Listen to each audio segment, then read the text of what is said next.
한 주간 평안하셨습니까? 요즘은 날씨가 좀 많이 시원해졌습니다. 시원해졌다는 것은 말씀 읽는 것이 좋고 또 기도하기 좋은 때다 하고 말씀드릴 수가 있겠습니다. 오늘은 거듭난 신앙생활이란 무엇인가 관해서 저희들이 묵상하려고 합니다.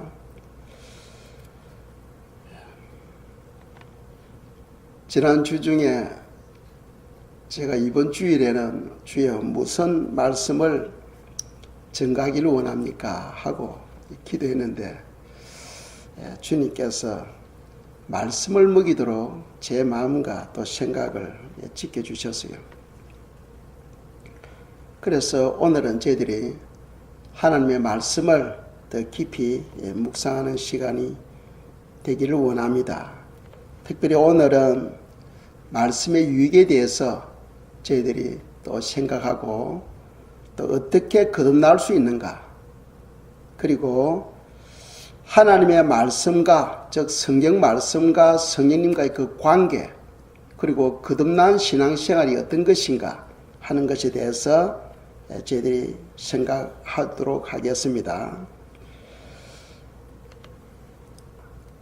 하나님의 말씀이 우리에게 어떠한 유익을 주는가 하는 것에 대해서 묵상하고자 합니다. 첫째로 하나님의 말씀은 우리 영혼을 회복시켜줘요. 우리 영혼을 소생시켜주는 일들을 합니다. 시편 19편 7절입니다. 읽겠습니다. 여호와의 율법은 완전하여 영혼을 소생시키며 여호와의 증거는 확실하여 우둔한 자를 지혜롭게 하며 아멘. 여호와의 율법은 완전하다.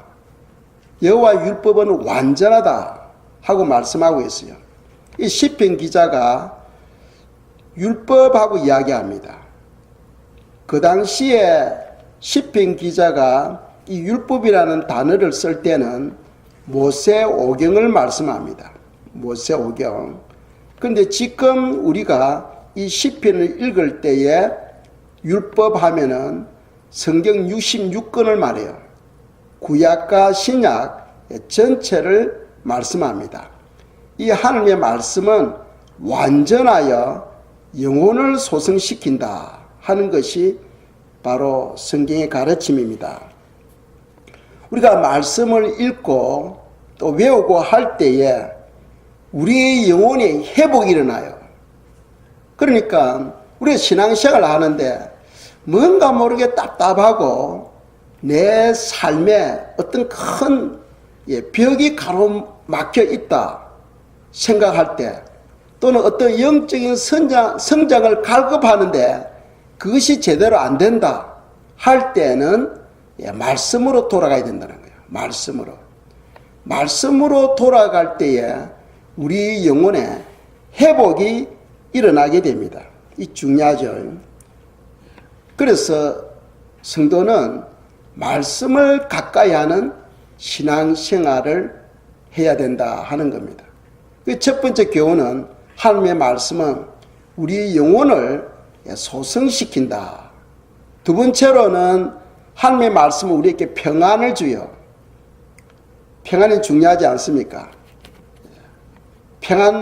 평안의 그 강도에 의해서 우리가 행복하다, 행복하지 못하다 하고 이야기할 수 있는 거죠.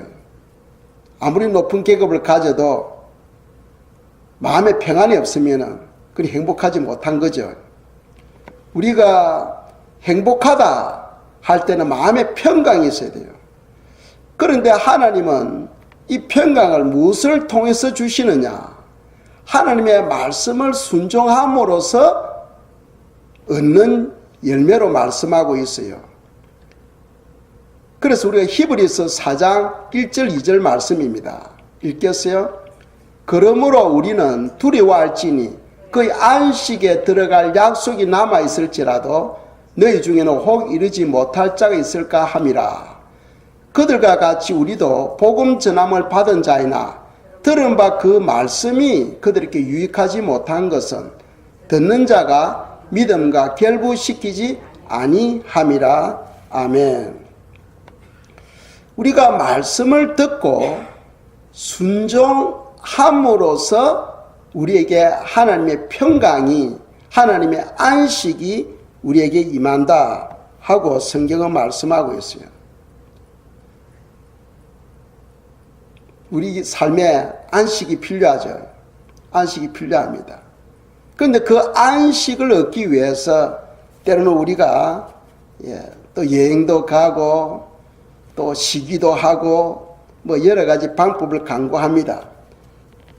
물론 성경은 말씀해요. 말씀하시는데 육체의 연습은 약간의 유익이 있다 하고 이야기를 합니다. 물론 거기에도 우리가 평안을 누릴 수가 있어요. 그러나 성경에서 말하는 완전한 평안은 하나님의 말씀을 우리 삶에 적용할 때에 어떻게 적용하는 거요? 믿음으로 믿음으로 결부시킬 때에 우리에게 평강이 임한다 하고 성경은 말씀하고 있죠. 그런데 사람들이 그렇게 하지 못하는 경우가 뭐냐면 믿음으로 순종하지 못하기 때문에 내가 이것을 순종하면은 앞으로 나에게 어떤 결과가 올까 하고 염려 근심해서 감히 말씀을 순종하지 못해요. 그런데 순종하는 데는 믿음이 필요해요. 믿음으로 할 때에 그게 평강이 온다는 거죠. 한 가지 예를 든다면 제가 예수를 믿기 전에는 제가 술 마셨다고 이야기했지 않습니까? 그런데 한국에서는 술 문화니까 꼭 한 달이나 두 달에 한 번씩 술집에 가서 술을 마셔요. 같이 회사 직원들이. 그런데 제가 예수를 믿고는 완전히 끊었거든요. 그래서 저는 예수를 믿기 때문에 더 이상 저는 술을 안 마십니다 하니까 완전 막 공격이 들어오는 거예요. 공격이. 예수님도 포도주를 마셨다고 하면서 그러면은 다른 사람들은 다 세주를 마시는데 제 테이블에는 포도주가 아니고 맥주를 올려놓더라고요. 그래서 저도 맥주도 안 마십니다 했더만은 막 여러 가지 공격이 오더만은 그래도 뭐 할 수 있습니까? 그리고 마지막으로 이제 콕을 가져가지고 내 잔에는 콕을 따르더라고요. 그 뒤부터는 술자리에 가더라도 저보고 술을 권하는 사람이 없었어요. 믿음으로 우리 내 삶에 말씀을 적용할 때 뭐가 온다고요? 평강이 와, 평강. 그래서 회사에서 뭐 회식할 때 아무리 가더라도 저에게 술 권하는 사람이 없었어. 그러니까 처음이 중요해요. 처음에 믿음으로 우리가 그 말씀을 내 삶에 적용하는 것 중요합니다. 그렇게 할 때에 평강이 온다 하고 우리에게 말씀하고 있어요.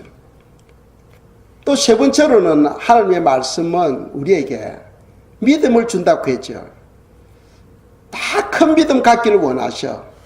많은 사람들이 기도할 때 주여 저에게도 모세와 같은 믿음 주시옵소서 하고 기도하는 사람들도 있지 않습니까? 특별히 신학생들 기도할 때 이제 뭐 학교에서 배우고 이제 졸업하고 또 한 1년에는 2년 되면은 이제 목사 안수도 받고 그때는 막 능력만 받으면 교회가 막 비약적으로 성장 부흥할 줄 생각하고 기도가 뭡니까? 주여 모세와 같은 믿음을 주시옵소서 하고 그런 기도를 많이 해요. 그런 기도를 많이 합니다. 그런데 이 믿음이 그냥 부어지는 게 아니죠. 성경은 믿음을 어떻게 얻는다고 되어 있어요? 그 로마서 10장 17절에서 말씀하죠. 읽겠습니다. 그러므로 믿음은 들음에서 나며 들음은 그리스도의 말씀으로 말미암았느니라. 이 믿음은 그냥 굴러오는 게 아니에요. 믿음은 하나님의 말씀을 통해서 온다는 거예요. 그러니까 우리가 말씀을 읽고 말씀을 순종하도록 하기 위해서 우리가 기도할 때에 그 말씀을 순종하도록 하나님께서 우리에게 믿음을 주신다는 거예요. 그래서 믿음은 우리 계단과 같아요. 한 단계 한 단계 한 단계 이렇게 성장하게 됩니다. 믿음은 그냥 부어지는 게 아니에요. 부어지는 게 아니고 우리가 말씀을 순종하기 위해서 우리가 기도하잖아요. 말씀 순종은 우리 힘으로는 안 된다 했죠. 우리 힘으로 되는 게 아닙니다. 성령님의 만져주심과 은혜가 있어야 되죠. 그래서 우리가 기도할 때 성령님께서 그 일들을 순종할 수 있도록 우리에게 믿음을 주시는 거예요. 그래서 하나님의 말씀은 우리에게 믿음을 가져다 준다 하는 것이고, 네 번째로 하나님의 말씀은 우리의 영의 눈을 밝게 하셔. 이 영의 눈이 밝아진다는 것 중요합니다. 눈이 밝아져야 미래가 보여. 눈이 어두우면은 한치 앞을 볼 수가 없습니다. 하루살이하고 메뚜기하고 이야기를 하는 거예요. 그래 메뚜기가 하루살이하고 메뚜기가 같이 교제를 하는데 이제 이 해가 질 무렵이 됐습니다. 그래서 메뚜기가 하루살이 보고 야 우리 내일 또 만나자 하고 헤어지려니까 하루살이가 내일이 뭔데? 하루살이 하루밖에 못 사니까 내일이라는 것은 들어보지도 못했거든요. 이제 그날 밤에 죽어야 됩니다. 그런데 메뚜기가 내일 보자 하니까 이거는 생전에 듣지도 못했고 보지도 못한 말을 하는 거예요. 내일이 뭐야? 그런데 메뚜기는 이제 그걸 모르는 거죠. 그래서 이제 메뚜기가 내일 보자 하고 헤어졌는데 하루살이 그날 밤에 결국 죽고 맙니다. 그런데 그 다음날 이 메뚜기가 또 이제 개구리하고 친구를 사귄 거예요. 그래 참 둘이서 오손도손 잘 사귀었는데 어느 날 이제 겨울이 이제 오는데 개구리가 메뚜기 보고 야 내년에 보자 하니까 내년? 이 메뚜기는 내년을 들어본 적도 없거든. 내년 금년 겨울이 오기 전에 죽잖아요. 그러니까 내년이라는 것을 보지도 못했고 듣지도 못한 거죠. 그런데 우리의 삶이 그런 거예요. 우리 영의 눈이 닫혀져 버리면은 미래가 앞으로 미래 주님 안에서 오는 그 영광스러운 미래를 보지를 못해. 즉 깨닫지를 못하는 거죠. 이해를 못하는 겁니다. 그런데 영의 눈이 열리면은 미래가 무엇인지를 깨달아져요. 그래서 그 미래를 위해서 준비하게 됩니다. 영의 눈이 닫혀져 버리면은 현실 만족으로 끝나버려요. 현재 나의 그 기쁨 그것으로 만족하고 마치 잘 사는 걸로 생각하는데 그게 아니라는 거죠. 그래서 하나님의 말씀은 우리 영의 눈을 밝게 한다 하고 말씀하고, 왜? 말씀이 바로 빛이니까. 그래서 시편 119편 105절입니다. 읽겠어요? 주의 말씀은 내 발의 등이요 내 길의 빛이니이다. 이 하나님의 말씀이 내 마음에 들어오게 되면은 이 말씀과 눈이 연결되어 있다 했죠. 눈이 밝아지는 거예요. 그래서 사례 분별력이 생기게 되고, 내가 지금 이 현실도 중요하지만 더 중요한 게 있다는 거예요. 내 영혼을 영원히 사는 그 삶을 준비해야 되는데 내가 어떻게 준비해야 되는가? 이제 이런 것에 대해서 내 마음 안에서 변화가 일어나게 됩니다. 변화가 일어나게 돼요. 우리가 아모스를 읽어보면은 아모스가 이 말세에 대해서 예언하지 않습니까? 이 말세에는 큰 기근이 온다는 거예요. 지금 우리는 큰 기근 시대에 살아가고 있다고 생각하시면 됩니다. 왜? 성경의 예언의 말씀이 바로 그렇게 이야기하고 있어요. 그 아모스가 하나님으로부터 말씀을 받는데 이 말세에는 큰 기근이 온다는 거예요. 그런데 비가 없어서 오는 것이 아니라는 거예요. 물이 없어서 그 기근이 오는 것이 아니고 하나님의 말씀이 없어서 온다는 거죠. 그렇다면 우리가 거기에 대해서 조금 깊이 생각해야 됩니다. 요즘 뭐 말씀이 없습니까? 돌아서면 교회예요. 교회가 얼마나 많아요. 그리고 인터넷 열어보면은 인터넷에 많은 목사님들의 설교가 줄줄이 차례를 기다리고 있습니다. 엄청나게, 그죠? 예. 말씀의 홍수 시대에 우리가 지금 살아가고 있는 거예요. 그럼에도 불구하고 하나님은 아모스를 통해서 주시는 교훈이 말씀에 없는 기근, 말씀이 없는 목마름이 마지막 때에 온다는 거예요. 바로 지금이 그렇다는 거예요. 그럼 그게 도대체 무엇이냐? 우리가 깊이 생각해야 됩니다. 하나님의 말씀이 영이요 생명이 되어야 되거든.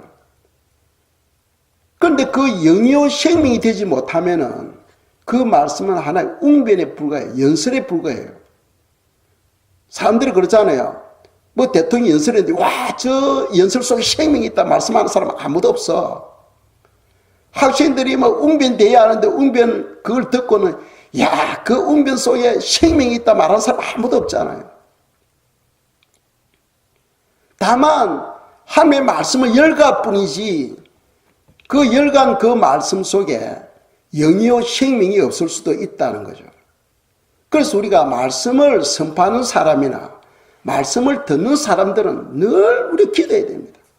주여, 내가 말씀을 들을 때에 그 말씀이 영이요 생명이 되어서 내 마음을 만져달라고 기도해야 되는 거예요. 제단에서 설교한다 그게 다 영이요 생명이 아니라는 거죠.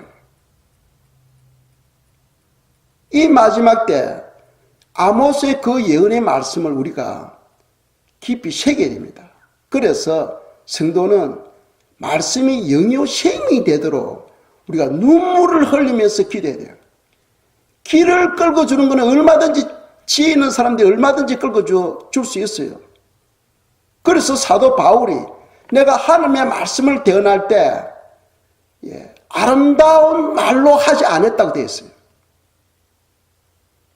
얼마든지 우리가 아름다운 형용사를 섞어서 성도들의 길을 끌고 줄 수 있어요. 와, 은혜스러워.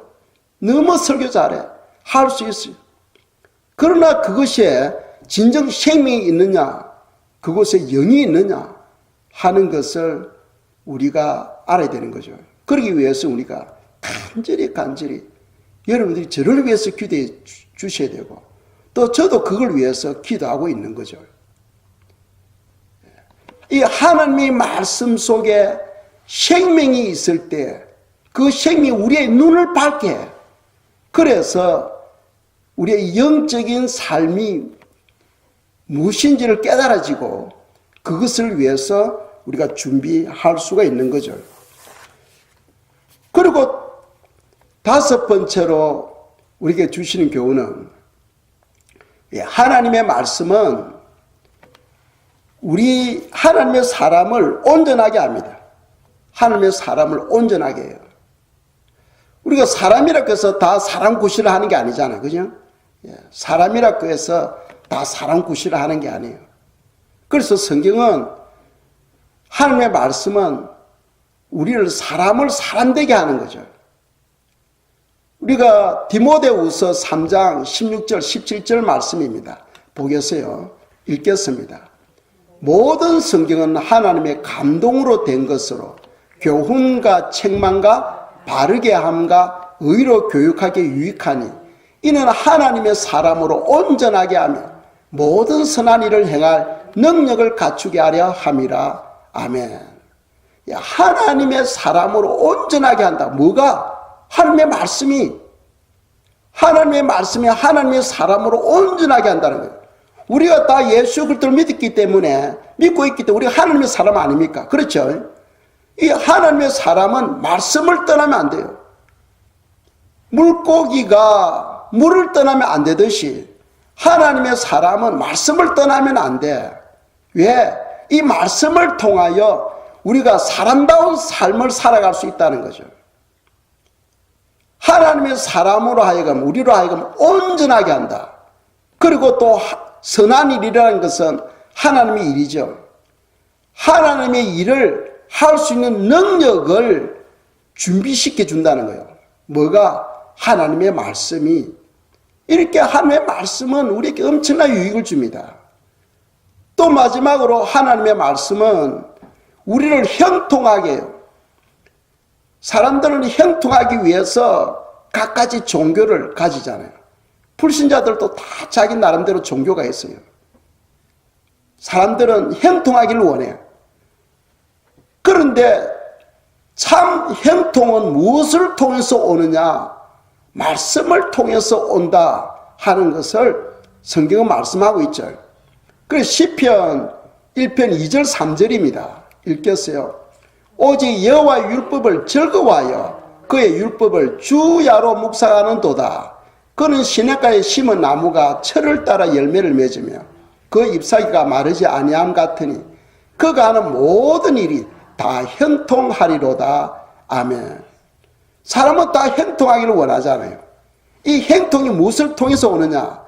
오직 여호와의 율법을 즐거워하며 그 율법을 주야로 묵상하는 자가 형통해진다는 겁니다. 이 시편 1편은 어떤 말씀이에요? 우리가 시편은 1편에서 150편까지 했어요. 150편까지 읽으면은 사람이 낙심할 때, 믿음이 없을 때, 또 고난을 받을 때, 기쁠 때, 또 사랑해야 될 때, 많은 그런 제목을 가지고 나열되어 있어요. 그런데 그것을 묶어서 요약해 놓은 말씀이 바로 1편이거든요. 결국은 시편의 말씀은 무슨 말입니까? 너희들이 복을 받으라는 거예요. 복을 받으려면은 하나님의 말씀을 주야로 묵상하는 거예요. 주야로. 그래서 오직 여호와의 율법을 즐거워하여 그의 율법을 주야로 묵상하는 도다. 이런 사람이 시냇가에 심은 나무와 같다는 거예요. 시냇가에 심겨진 나무는 아무리 비가 안 오더라도 사시사철 꽃을 피우고 열매를 맺어. 왜 그렇습니까? 그 뿌리를 강가에다 깊이 내리고 있기 때문에요. 그 비가 안 오더라도 상관이 없어. 그것처럼 하나님의 말씀이 우리 영혼의 물이거든. 이 말씀에다가 깊이 뿌리를 내리고 있으면은 이 사람들의 믿음은 굳건한 믿음, 확실한 믿음. 그리고 그 모든 삶이 행통해진다 하고 성경은 말씀하고 있다는 거죠. 이렇게 하나님의 말씀이 우리에게 엄청난 유익을 주는데 집안에는 금덩어리보다도 더 큰 유익이에요. 금덩어리는 우리 영혼을 얻지 못하잖아. 그죠? 육을 만족시켜 줄 수는 있어도 우리 영혼에 소망을 주지를 못해. 그런데 이 하나님의 말씀은 우리 육신과 우리 영혼에 엄청난 복을 가져다 주는 거죠. 그래서 하나님은 공평하신 분이시니까 가난한 자나 부자나 다 누구나 하나님의 말씀을 듣고 실천할 수 있도록 마음만 열면은 누구든지 그 말씀을 다 받을 수 있도록 해놓으신 거예요. 그래서 이 말씀의 유익을 우리가 또 생각해야 되고, 그리고 우리가 또 심판 때에는 무엇을 기준으로 해서 심판하시겠어요? 하나님의 말씀이 바로 기준이 되겠죠. 하나님의 말씀이 바로 기준이 되어서 우리를 심판한다는 거죠. 그러니까 우리가 평소에 하나님의 말씀을 우리가 가까이 해야 된다 하는 겁니다. 저도 사람인지라 저도 계속해서 믿음이 자라가야 됩니다. 근데 때로는 저에게도 낙심이 올 때도 있어요. 사회 부분에서도 그렇고 모든 부분이 그래요. 그래서 제가 기도합니다. 주님, 이런 상황은 제가 어떻게 해야 됩니까? 하고 기도할 때 주님은 항상 저로 하여금 말씀으로 돌아가도록 말씀해요. 말씀으로. 지난 주 중에도 이번 주일날 제가 무엇을 설교해야 됩니까? 하나님과 주님께서 말씀을 가르치도록 말씀하시고 말씀을 가르치도록. 그러니까 이 말씀 중심이 우리 신앙에 엄청난 유익을 가져다 주는데 그걸 우리가 깨닫지 못하고 살아가고 있다는 거예요. 그걸 깨닫지 못하고. 좀 전에 우리가 6가지 말씀의 유익에 관해서 뭐 6가지만 있겠습니까? 엄청나게 많겠죠. 많지만은 아주 중요한 거 추려서 6가지를 제가 말씀드린 거예요. 그것만 우리가 이해를 해도 이 말씀이 얼마나 중요한가 하는 것을 우리가 깨달을 수 있는 거죠. 그런데 이제 우리가 다 아시는 것처럼 말씀은 중요한데 그럼 내가 말씀을 지켜야지. 우리 힘으로 못 지킨다 했죠. 그거 제가 수차례 말씀드리고 있습니다. 우리 힘으로는 말씀을 지킬 수 없어. 무엇에 의해서 지킬 수 있다 했어요? 성령에 의해서 우리가 하나님의 말씀을 지킬 수 있는 거죠. 그래서 갈라디아서 5장 16절입니다. 읽겠어요. 내가 이르노니 너희는 성령을 따라 행하라. 그리하면 육체의 욕심을 이루지 아니하리라. 성령을 따라 행하라. 성령을 따라 행할 때에 우리가 하나님 말씀을 다 지킬 수 있는 거죠. 지난주 우리가 암송 구절이 로마서 8장 26절이에요. 이 8장 26절 이 말씀을 암송하고 묵상하면서 제가 은혜를 받았어요. 그 한 구절, 이 말씀 보겠습니다. 함께 읽겠어요. 지난주 암송 구절인데. 이와 같이 성령도 우리의 연약함을 도우시나니 우리는 마땅히 기도할 바를 알지 못하나 오직 성령이 말할 수 없는 탄식으로 우리를 위하여 친히 간구하시느니라. 아멘. 야, 이 말씀 무슨 말입니까? 성령이 우리를 위해서 기도한다는 말씀이죠. 성령이 우리를 위해서 기도하는데 어떻게 기도한다고 이야기하고 있어요? 오직 성령이 어떻게 말합니까? 말할 수 없는 탄식으로 우리를 위하여 친히 간구하신다. 아니 성령님이 우리를 위해서 탄식하면서 기도하고 있다는 거예요. 탄식하면서. 제가 이 말씀을 묵상하면서 눈에서 눈물이 흐르더라고. 나는 내 자신을 위해서 탄식하며 기도하지 않는데 성령님은 나를 위해서 탄식하며 기도하고 계신다. 얼마나 감사한지. 그래서 항상 제 기도는 하나님 아버지 감사합니다. 예수님 감사합니다 하고 기도해 왔는데 성령님 감사합니다 하고 기도해 본 적이 별로 없는 것 같아요. 그래서 이 기도가 나오더라고. 성령님 감사합니다. 성령님 감사합니다. 왜 그러냐면 우리는 내일 일을 모르잖아. 그래서 성령님은 전후를 다 아시는 분이거든. 그러니까 앞에 도래야 할 어떤 무서운 일이라든지 위험한 일, 이런 것을 위해서 성령님이 탄식하면서 우리를 위하여 친히 간구하고 계신다. 하니까 얼마나 감사한지. 아마 앞으로 우리가 하나님 앞에 가게 되면은 야, 네가 이때는 네가 죽을 일인데, 죽을 사건인데 하나님께서 막아주셨다. 네가 이때는 아마 너 인생에 아마 10번, 20번은 죽어야 되는데 그때마다 하나님께서 다 막아주셨다 하고 아마 보여주실 것 같아. 말할 수 없는 탄식으로 우리를 위하여 친히 간구하신다. 얼마나 제가 은혜스러웠던지. 뭐 성령님 감사합니다. 성령님 감사합니다 하고 이런 기도가 나오더라고요. 이 성령님은 우리에게 이제 하나님의 말씀을 깨닫게 하시고 또 하나님의 말씀을 순종하게 하도록 도와주신 일을 하죠. 그리고 또 우리를 위해서 탄식하며 또 기도하고 계시죠. 또 하나님 아버지께 우리가 감사해야 될 것은 뭡니까? 하나님 아버지 우리를 자녀로 삼아주셨잖아요. 이 자녀는 상속자거든. 아버지가 누리는 그 영광을 그 자녀들도 누릴 수 있도록 길을 열어놓은 거예요. 그러니까 하나님 아버지 우리는 피조물인데 그냥 감사합니다. 그래서 끝나지 않고 우리를 구원하도록 하기 위해서 독생자 예수 그리스도를 보내주셨잖아요. 그래서 우리는 하나님 아버지 감사합니다 하는 거예요. 또 예수님도 감사해야 되지 않습니까?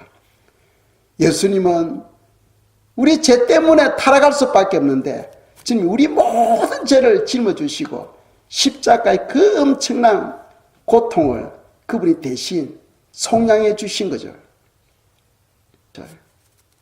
그리고 또 우리에게 성령을 보내주시고, 이 성령님은 그냥 오는 게 아니죠. 예수님이 보내주셔야 성령님이 오신다고 성경은 되어 있어요. 그리고 우리를 영원한 천국으로 갈 수 있도록 구원자가 되어주시고, 그래서 하나님 아버지 감사합니다. 성령님 감사합니다. 예수님 감사합니다. 하고 우리 늘 하나님께 감사하며 우리가 살아가야 되겠습니다. 자, 그렇다면은 우리가 어떻게 거듭날 수 있는가? 이 거듭남에 대해서 요한복음 3장 5절에 보면 예수께서 대답하시되 내가 진실로 진실로 너희에게 이르노니 물과 성령으로 나지 아니하면 하나님 나라에 들어갈 수 없느니라 하고 되어 있어요. 우리가 하나님 나라에 들어간다. 그게 구원이죠. 그럼 구원을 받으려면은 물과 성령으로 나야 된다는 거죠. 그 니고데모에게 그런 말을 하니까 우리가 죽었다가 다시 어떻게 태어나야 됩니까? 하고 완전 이야기하는 거죠. 그런 것이 아니고 우리가 모태로부터 태어날 때는 육으로 태어나는 거예요. 지금 우리는 육으로 태어났는데 다시 한 번 더 태어나야 된다는 거예요. 그것을 거듭난다 하고 이야기하는데 무엇으로? 물과 성령으로 거듭나야 하나님 나라에 들어갈 수 있다 하고 이야기를 합니다. 그렇다면 거기에서 물이 뭐냐는 거예요. 성령은 다 아시죠? 하나님의 영 다 아시는데 물과 성령이라 하니까 물이 무엇이냐는 거예요. 그래서 사도 베드로가 잘 설명하고 있어요. 베드로전서 1장 23절입니다. 보겠습니다. 읽겠습니다. 너희가 거듭난 것은 썩어질 씨로 된 것이 아니요 썩지 아니할 씨로 된 것이니 살아있고 항상 있는 하나님의 말씀으로 되었느니라. 아멘. 자, 우리가 거듭난 것, 거듭나는데 무엇으로 거듭났다는 거요? 하나님의 말씀으로. 이 말씀은 살아있다는 거예요. 살아있고 항상 있는 하나님의 말씀으로 거듭났다는 거예요. 그러니까 물과 성령할 때 물은 무엇을 말씀합니까? 하나님의 말씀. 하나님의 말씀. 그러니까 성도는 이 말씀을 떠나면 안 된다는 거예요. 고기는 물을 떠나면 죽잖아. 그래서 그리스도인들을 옛날 로마 시대 때 엄청난 박해가 일어날 때 나는 그리스도인입니다 하고 소기를 못해서 그럼 어떻게 자기 자신을 알렸습니까? 땅에다 고기를 그렸잖아. 그죠? 땅에다 고기를 그렸잖아. 그리고 이야기하면서 땅에다 고기를 그리면은 이 사람은 그리스도인이구나 하고 아는 거예요. 이제. 이 고기는 물을 떠나면 죽어. 우리는 말씀을 떠나면 죽는 거예요. 이 물과 성령으로 나지 아니하면 하나님의 나라에 들어갈 수 없다 하고 말씀하는 거죠. 그래서 이 말씀이 엄청나게 중요한 거예요. 그냥 엄청나게 중요한 거예요. 그래서 물과 성령으로 거듭난다는 뜻은 무슨 말이냐면 성도는 예수님과 그분의 말씀을 믿고 성령님과 교제함으로써 구원받을 수 있다는 말씀이죠. 물과 성령으로 거듭난다는 거 아시겠죠? 예수님과 그분의 말씀, 예수님을 믿는데 그분의 말씀을 안 믿으면 그건 예수님을 믿는 게 아니죠. 예수님과 그분의 말씀을 믿고 성령님과 교제하는 것, 그것이 바로 물과 성령으로 나는 것을 말합니다. 성령님이 우리 마음 가운데 우리를 인도하지 않고 간섭하지 않으면 우리가 말씀을 순종할 수 없잖아. 또 우리 믿음이 자라지도 않아요. 또 예수의 피로 깨끗함을 받지를 못합니다. 성령님이 예수의 피를 가지고 우리 죄를 씻기잖아요. 그래서 물과 성령으로 거듭나는 것, 그만큼 중요하다 하는 것을 성경 말씀하고 있어요.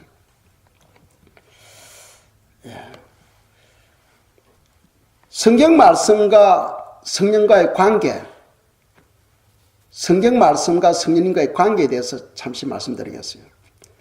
우리가 이 성경이 있어요. 이 성경은 성경의 저자가 누구냐는 거죠. 이 성경의 저자가 누구냐? 쓴 사람이 많아요. 쓴 사람이 많은데 구약은 39권, 신약은 39, 27, 27권. 39, 27. 이거 잘 이해가 안 되면은, 금방 잊어버리면은, 39, 27 곱하기 이제 하면은, 39 하면은 구약은 39권이고, 27이 신약입니다. 신약은 27권이에요. 그런데 이 성경에 쓴 사람은 그냥 쓴 게 아니죠. 성령의 영감을 받아서 쓴 걸로 되어 있어요. 그러니까 이 성경의 저자는 성령 하나님이다 하는 것을 여러분들이 기억하시면 되겠습니다. 그래서 성령님이 이 성경의 저자이기 때문에 이 성경을 우리가 이해를 하려면 누가 가르쳐 줘야 돼요? 성령님이 가르쳐 주셔야 돼요. 성령님이 깨닫게 해주셔야 돼요. 그래야 이 성경 말씀이 깨달아지는 거죠. 때로는 우리가 읽다 보면 이해가 안 가는 부분이 있잖아요. 그럴 때는 기도하면 돼요. 성령님 이 부분, 이 구절이 이해가 안 됩니다. 이 구절에 대해서 이해를 시켜 주시옵소서 하고 기도하시면 2, 3일 내로 성령 하나님이 영감을 주셔요. 영감을 주십니다. 그래서 갑자기 차를 운전해 가는데 갑자기 그 미닝이 뜻이 들어오는 거예요. 아, 그렇구나. 주님 감사합니다. 하고 감사하게 되는 거예요. 왜? 성령님이 저자이기 때문이에요. 이거 아시죠? 그리고 성령님이 저자니까 이 말씀을 이해를 시켜주시고 또 순종하도록 은혜와 능력을 주시는 거죠. 그리고 우리가 이 말씀 충만이 바로 성령 충만이다 하는 것을 성경은 말씀하고 있어요. 요한복음 3장 34절입니다. 읽겠습니다. 하나님이 보내신 이는 하나님의 말씀을 하나니 이는 하나님이 성령을 한량없이 주심이니라. 그러니까 말씀 충만이 바로 성령 충만이다 하는 것을 우리가 알아야 돼요. 많은 사람들이 그걸 몰라요. 성령 충만은 어떤 은사가 많으면 그건 성령 충만인 줄 생각하는 거죠. 그거 아니다고는 말할 수 없어. 맞기는 맞는데 그것이 100% 맞는 건 아니라는 거죠. 그래서 많은 사람들이 은사가 많으면 자기가 성령 충만한 줄 착각하고 쏘가버려요. 그게 아니에요. 성령 충만은 바로 말씀 충만인 거예요. 그러니까 성령 충만한 사람은 뭐 한다는 거예요? 하면 말씀을 하는 말씀을. 34절에서 하나님이 보내신 이는 하나님의 말씀을 하나니 이는 하나님이 성령을 한량없이 주심이니라. 즉 무진장으로 그냥 부어주시는 거예요. 누구에게? 하나님의 말씀을 하는 자에게. 그래서 우리가 사도행전 보면은 그들이 성령 충만하게 가는 데마다 뭐 하는 거예요? 가는 데마다 예수는 그리스도다 하면서 하나님의 말씀을 선포하잖아요. 그 말씀을 선포하는데 부수적으로 따라오는 것이 치유도 일어나고 귀신도 떠나가고 방언도 하고 하는 거죠. 그 은사가 주가 아니라는 거예요. 주가 아닌 거예요. 근데 오늘날 많은 사람들은 은사가 주가 되는 줄 착각하고 자꾸 은사를 받으면 성령 충만한 걸로 착각하니까 잘못된 신앙으로 빠져버리는 거예요. 말씀 충만이 성령 충만이다 하는 것을 사도행전을 통해서 우리가 알 수 있어요. 사도들이 성령 충만을 받아서 가는 데마다 말씀을 선포하니까 날마다 믿는 자들이 더하여지더라. 이 놀라운 부흥이 일어나는 거죠. 부흥이. 부수적으로 따라오는 것이 치유도 일어나고 귀신도 떠나고 하는 그런 일들이 일어났죠. 그런데 그것이 주가 아니다는 거예요.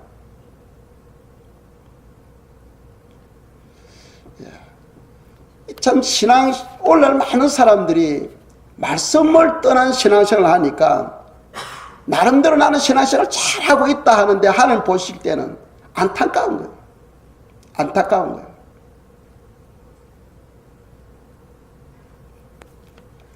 그 예수님 시대 때도 그렇잖아요.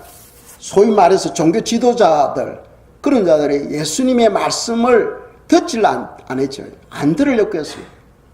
왜? 귀가 보지 못하고 귀가 할례를 받지 못해서 깨달지를 못하는 거죠. 이 깨달는다는 것 중요합니다. 그리고 마지막으로 우리가 거듭난 신앙생활에 대해서 생각해 보겠습니다. 자, 그림을 보여드리겠어요. 여러분들이 신앙생활을 하다 보면은 왼쪽에 보면 오직 성령 되어 있죠. 오직 성령. 성령 충만이 최고야. 그래서 성경 읽어보면 오직 성령으로 하고 또 나옵니다. 오직 성령. 성령만 받으면 다 된다는 거예요. 성령님이 말씀을 깨닫게 해주시고, 성령님이 승리하고 믿음 주시고, 성령님이 말씀을 순종하게 해주시고, 성령님 오직 성령합니다. 그런데 말씀을 읽다 보면 하나님께서 눈을 열어주셔. 무엇을 발견하게 되냐면 오직 은혜라는 것을 또 발견하게 돼. 아, 그래서 오직 은혜로 되는구나.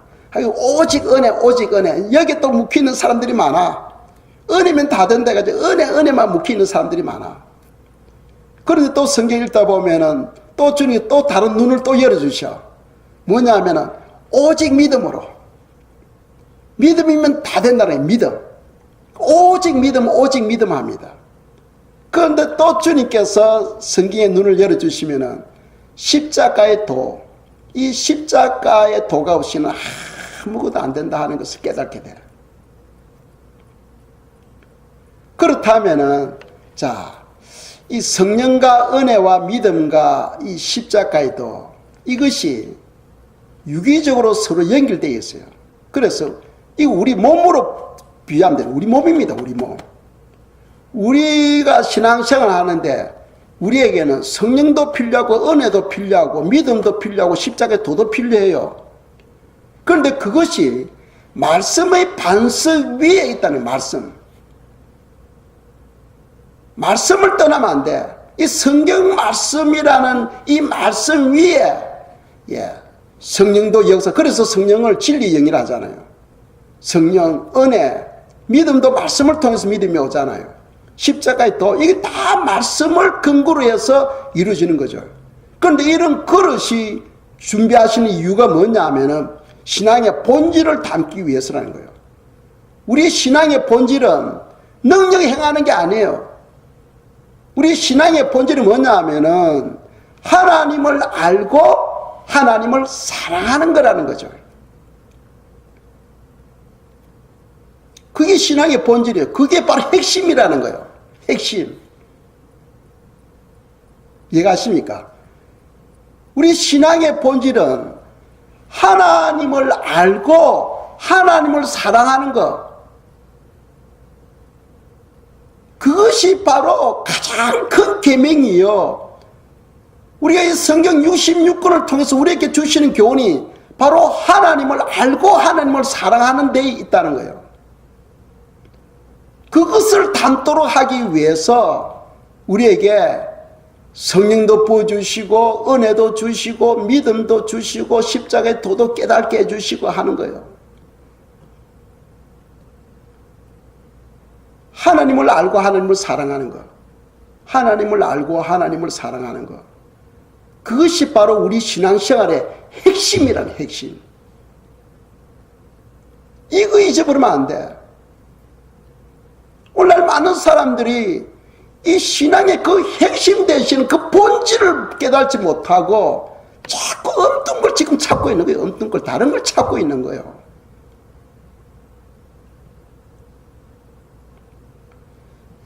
오늘 이 시간을 통해서 우리 던득교회 성도님들은 진정한 신앙의 본질이 무엇인지를 올바르게 깨닫고 새로운 결단이 있으시기를 축복합니다. 이 시간 저희들이 기도하겠습니다. 기도할 때 거듭난 신앙생활을 통하여 하나님과 더욱 친밀해지고 하나님의 사랑을 깨달아 갈 수 있도록 이 시간 기도드리겠습니다.